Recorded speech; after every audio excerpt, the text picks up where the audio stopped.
Kalau saya hitung-hitung, gross profit-nya dikurangi operating expense, kok minus 2,6 M nggak cocok. Tadi kan dibilang bahwa Asteroid ini adalah robot edukatif dengan fungsi 4-in-1. Saya masih nggak ngerti sampai sekarang alat robot ini ngapain.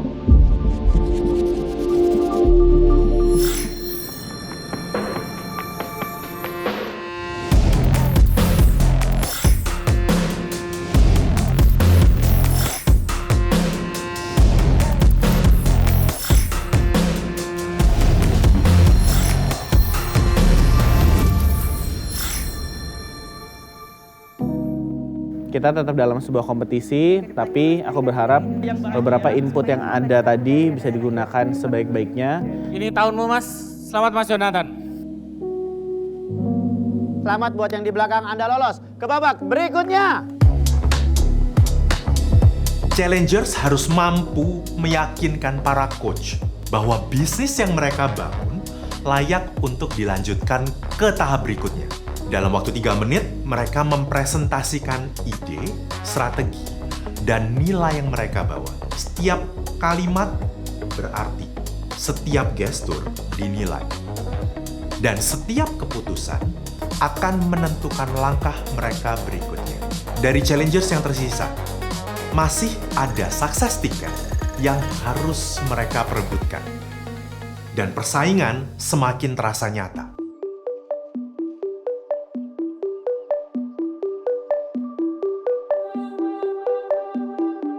Salam diplomat, saya siap bikin gebrakan.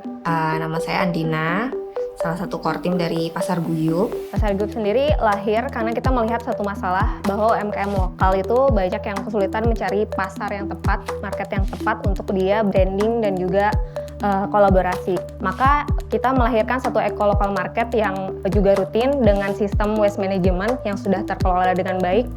Saya merasa dari kepiawaiannya ini masih harus diasah. Sebagai entrepreneur yang piawai, terutama itu harus bisa problem solving. Perkenalkan, nama aku Dean, sekarang lagi ngejalin brand namanya 2&4 Gear. Kita meluncurkan custom level bed pertama di Indonesia, dan so far sekarang masih yang pertama. Dan dari custom level bed ini tuh kami juga mengembangkan ke lini aparel fungsional seperti untuk hybrid atlet seperti sleeveless. Nama saya Yoni, saya di sini dari Grip Indonesia. Brand alas kaki berasal dari Bali. Kita tahu sendal jepit dan orang Indonesia itu sulit untuk dipisahkan. Grip membawa energi dari Bali dengan menggabungkan desain, kenyamanan, dan keberlangsungan di dalam produk kami yang dibikin untuk seluruh usia. Lumayan lega sih, tadi memang lumayan nervous pas ini karena emang baru pertama kali juga ikut kompetisi seperti ini.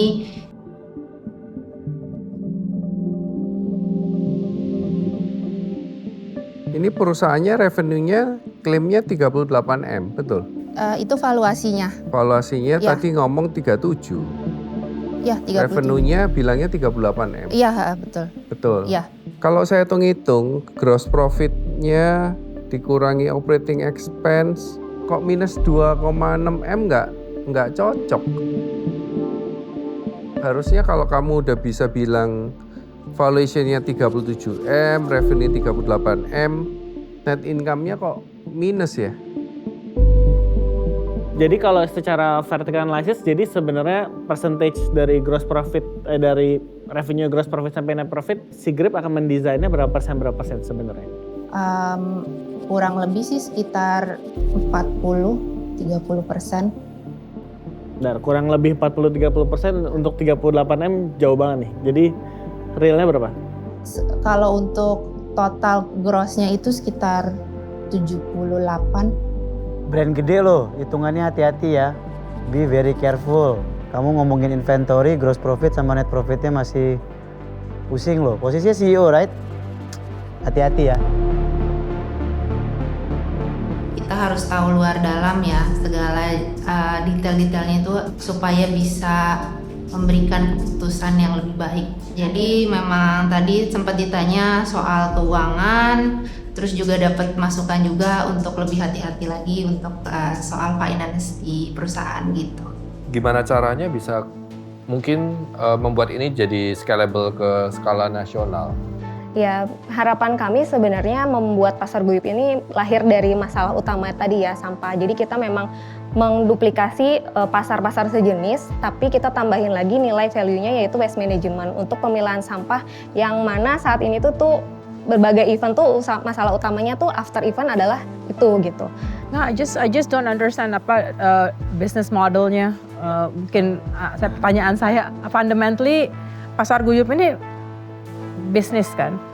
Bisnis modelnya gimana? Kita pengen konsepnya tuh bisa dipakai di event-event lain.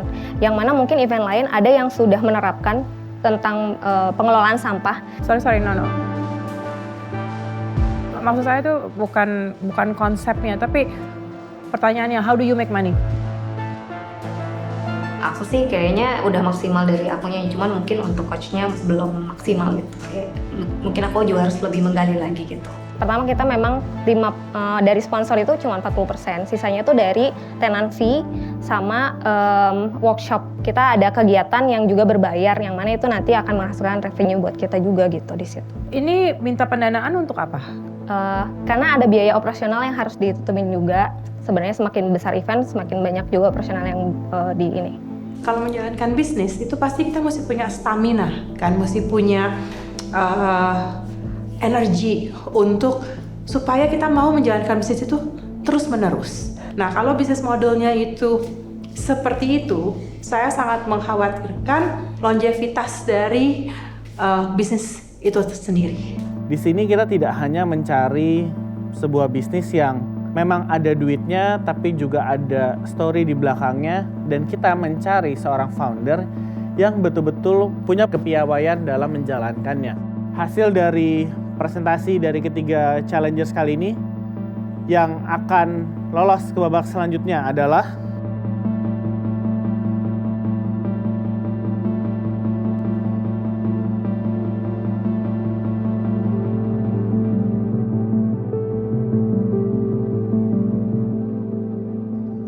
mohon maaf, belum ada yang lolos ke babak selanjutnya.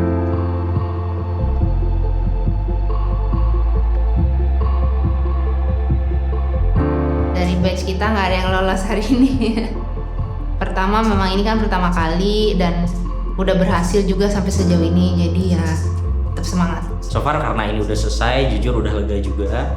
Dan ya mungkin untuk sekarang masih belum beruntung sebenarnya, jadi nanti aku coba lagi di tahun depan. Nggak apa-apa, nanti kita kerjasamanya sama DSC lagi aja tahun depan.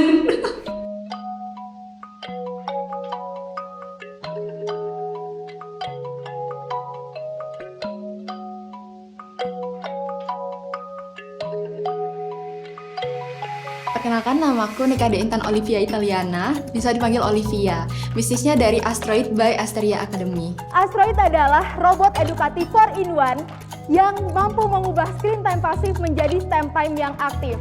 Dengan mode line follower hingga kreatif robot, anak dapat belajar coding, robotik, problem solving hingga kreativitas hanya dalam satu perangkat digital. Halo, aku Ayu Zalianti. Bisnis aku adalah Kampung Inspiratif, yaitu di bidang pendidikan. Untuk itu kami Kampung Inspirasi memberikan program edukasi yang lengkap sesuai kurikulum, pilihan harga yang menyesuaikan dengan budget sekolah, dan kakak pemandu yang profesional serta menyenangkan. Saya Risna Ayu dari Pintas. Bisnis saya layanan terapi untuk anak berkebutuhan khusus. Dengan layanan pembelajaran, terapi, pengembangan potensi agar mereka dapat tumbuh dan berdaya. Potensi pasar saat ini sebesar 196 miliar dengan 245 ribu siswa, di mana kami telah tervalidasi dengan omset 131 juta dengan rata-rata 14 siswa dalam 8 bulan ini. Dukung kelas intervensi, libatkan guru, latih terapis,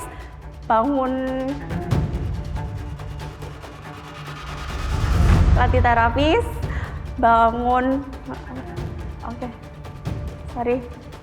empati. Kita mulai hari ini untuk mereka dan kita semua. Terima kasih atas waktunya. Sepertinya aku deg-degan, jadi kayak ngeblank. Belum semuanya tuh, jadi udah nggak nyangka soalnya banyak orang ternyata di situ. Aku jadi deg-degan.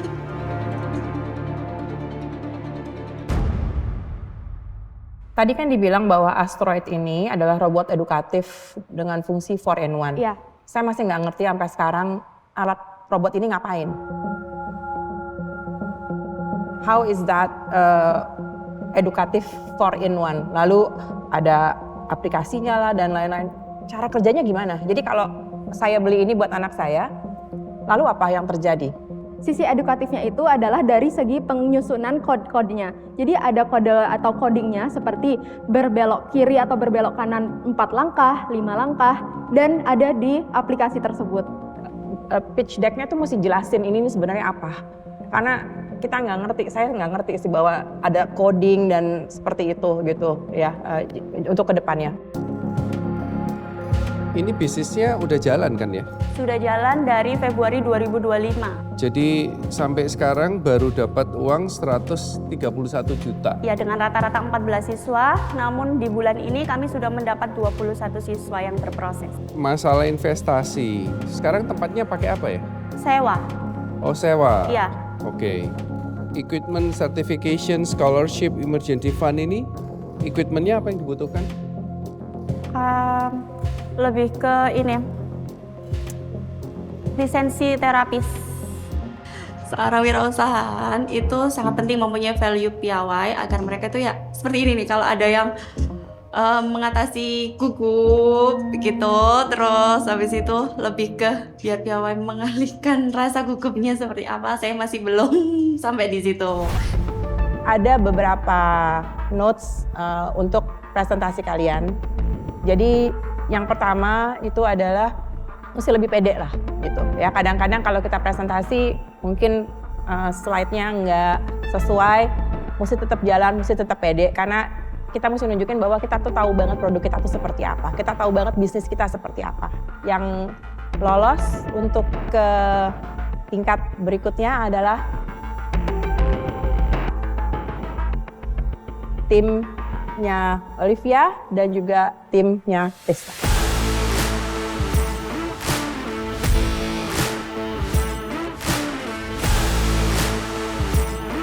Meskipun masih banyak masukan, tapi bisa jadi semangat buat di next seleksinya. Pernah terpikir nggak nge-franchisein atau kemitraan? Pernah terpikir, namun masih mempelajari sistemnya dan belum menemukan partner yang cocok. Kita ngobrol nanti ya. Jadi dari diskusi para coach ya, kita memutuskan memang kalau pertandingan nggak mungkin semuanya menang gitu ya. Jadi kita akan memutuskan untuk kali ini Michael dan Wulan tidak lolos ke babak berikutnya. Selamat untuk Rama.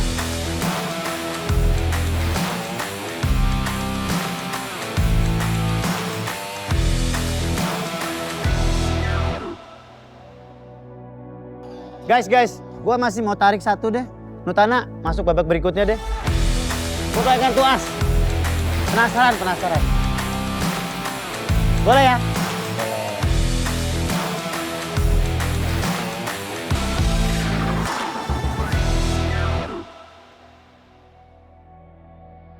Kita harus bisa fleksibel, kita harus bisa agile, supaya kalau ada satu hambatan, kita bisa mengerti dulu ini root cause-nya apa.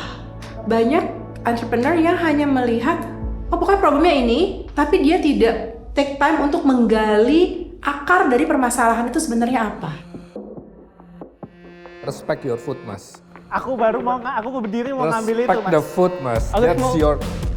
You have to respect that product. I don't care, you bring it. Nggak taruh bawah. You have to respect the food. Iya, Pak. Nggak gitu caranya, ya. Sejujurnya nggak menjawab, Mbak. Sebagai persona, fokus pada pertanyaan, bukan pada mimpi yang ingin dibangun.